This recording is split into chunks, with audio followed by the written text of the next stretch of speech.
สวัสดีมื้อนี้ก็สิมาเรียนรู้หรือว่ามาแนะนำเกี่ยวกับการปิ้นปัวน้องนายเทียมเนาะหรือว่าวิธีการกินยาของการปิ้นปัวน้องนายเทียมก็คือคลิปก่อนนี้ก็ได้แนะนำวิธีการกินยาหรือว่า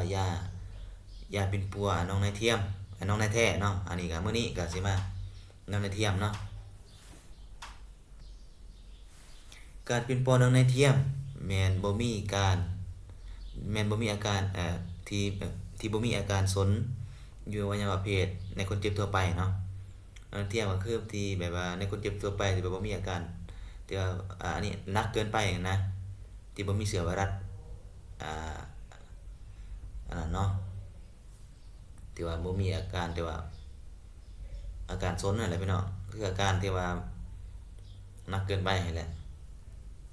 ก็หนึ่งก็คล้ายๆกันกับยา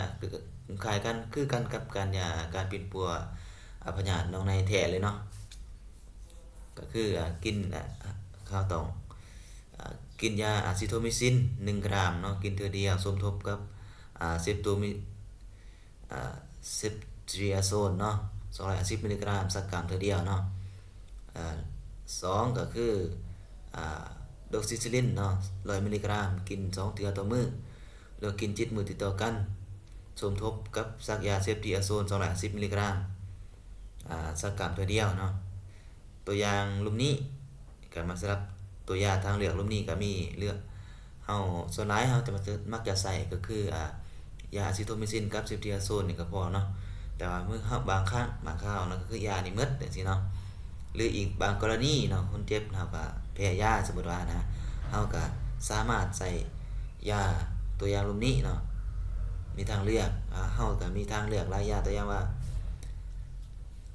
บางคนใส่ยาเถิงแบบส่วนเถิงแต่ว่ามันบ่ดีหรือว่ามันมีอาการแพ้ยาเสียนะเอาเลยใส่ยาดุลุมมันเหมาะสมกับคนเจ็บเนาะก็คือยา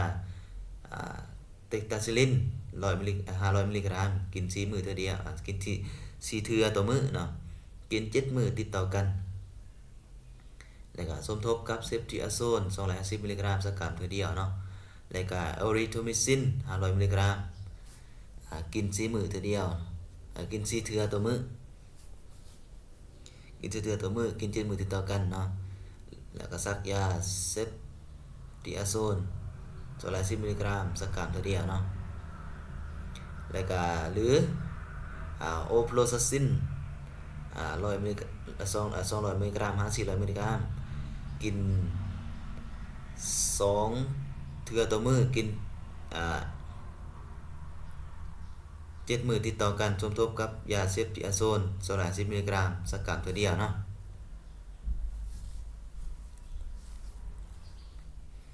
การปิ่นปัวน้องในเทียมที่อยู่หูทวารเนาะก็ก็กินยาอันนั้นดอกซิซิลินหรือว่าโดซิซิลินนั่นแหละ100มิลลิกรัมกิน2เทื่อต่อมื้อกิน7มื้อติดต่อกัน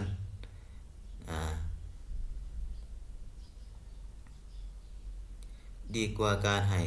มันก็ดีกว่าการให้อันนั้นเนาะดีกว่าการให้อะซิโทมิซิน1กรัมกินเทื่อเดียวเนาะสมทบกับยาเซปทริอาโซน210มิลลิกรัมสักกรัมเทื่อเดียวเนาะและการปิ้นปัวน้องนายเทียมสในบ่ได้ยิงถือผ้าเนาะอะซิโทมิซิน100มิลลิกรัมกินเทื่อเดียวสมทบกับยาเซปทริอาโซน250มิลลิกรัมสักกรัมเทื่อเดียวและก็ยาอะม็อกซิซิลินอะม็อกก็ได้เนาะอะม็อกซิซิลิน500มิลลิกรัมกิน4เทื่อต่อมื้อกิน7มื้อติดต่อกันสมทบกับการสักยาเซปทริอาโซน250มิลลิกรัมสักกรัมเทื่อเดียวเนาะหรืออะริโทมิซิน500มิลลิกรัมกิน4เทื่อต่อมื้อกิน7มื้อติดต่อกันสมทบกับยาเซปทริอาโซน250มิลลิกรัมสักกรัมเทื่อเดียวเนาะการปิ้นปัวต่อมน้ำเหลืองอักเสบอยู่บริเวณแอบขาเนาะการปิ้นปัวแต่ว่าไปบ่ได้แต่ว่าเห็นมีต่อมน้ำเหลืองที่ว่าเป็นน้องไหนอะไรก็มันก็มีหลายรูปแบบเนาะ อยู่บางค้าก็กินยาโดซิซิลิน100มิลลิกรัมกิน2เทื่อต่อมื้อกิน21มื้อติดต่อกันหรืออะซิโทมิซิน1กรัมกิน1เทื่อต่ออาทิตย์กิน3อาทิตย์ติดต่อกันเนาะแล้วการเป็นปัวอักเสบเนื้อตาหรือเมือกตาได้เกิดไหมที่ติดน้องในเทียมเนาะก็คือกินยาอะซิโทมิซิน20มิลลิกรัมต่อกิโลต่อมื้อกิน1เทื่อต่อมื้อกิน3มื้อติดต่อกันเนาะหรือ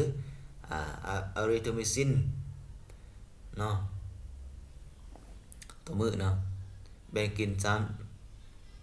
แบ่งกิน4เทื่อต่อมื้อเนาะกิน14มื้อติดต่อกันเนาะนั่นมันคือการเป็นปัวน้องในเทียมเนาะน้องในเทียมก็คล้ายๆคือกินยาน้องในแท้เนาะน้องในแท้คล้ายๆกินน้องเทียมเนาะก็บ่ต่างกันหยังมีแต่เพิ่มปริมาณของยาซื่อเนาะก็คือเฮากินตามความเหมาะสมของเฮาตามความต้องการของเฮาเนาะและกินตามอาการหนักหรือเปล่าแล้วก็กินตามแพทย์สั่งเนาะนั่นมันคือการเป็นพวกพยาธิน้องในแท้หรือว่าน้องในเทียมเนาะการป้องกันการอักเสบในตาได้เกิดไหมเมื่อตาได้เกิดไหมติดต่อทางในเทียมเนาะการแนะนำยาปลายตาได้เกิดไหมแม่นเพื่อป้องกันการติดเชื้อตาเด็กโดยเลือกใส่ยาตัวใดตัวหนึ่งหลุมนี้ทั้งสองเบื้องทันทีเนาะถ้ามีติดเชื้อน้องในเทียมมันปลายตาเนาะเพื่อป้องกันสองมากก็เพื่อเว้นติดเชื้อเนาะคือยาคล้ายๆคือยาเป็นพวกน้องในแท้นะพี่น้องอะติตาซิลินก็เป็นยาที่ว่าปลายตาเนาะอะริโทมิซินหรือโปวิโดนเนาะหรือยาโลราฟินิโกนก็ได้เนาะหรือว่าซิเฟอร์นัทนิตรัสเนาะก็ได้เนาะแบบใดก็ได้เนาะขอบใจ